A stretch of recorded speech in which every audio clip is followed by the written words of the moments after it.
simpangan baitu pulonyo hidui antaro kita basuh juo.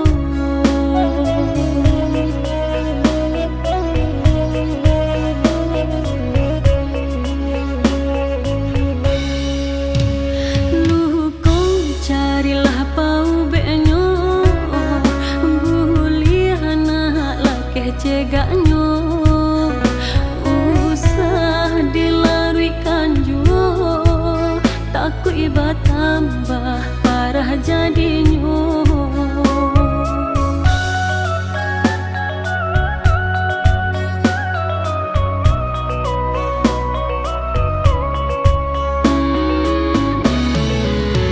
Antaro kita ado patikayan jika kusui cari penyelesaian usah dikaji kajinan labo pandanglah sajonan kamu konyo.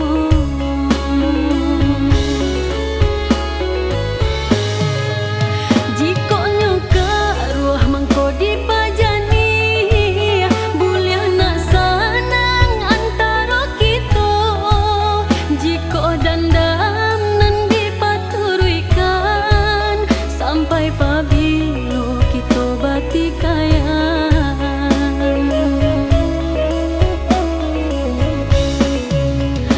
Ko ado kato tadorong membuat tak kacik hati lupakan usah dibaca rela maaf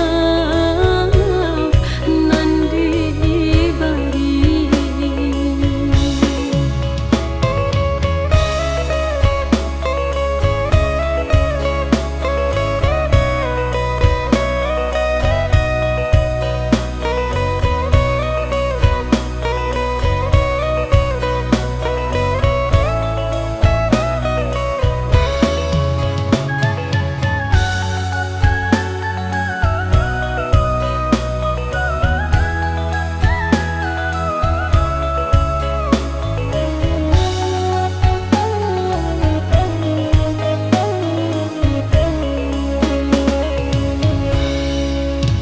Luko carilah pau benyo buliana lakeh cegaknyo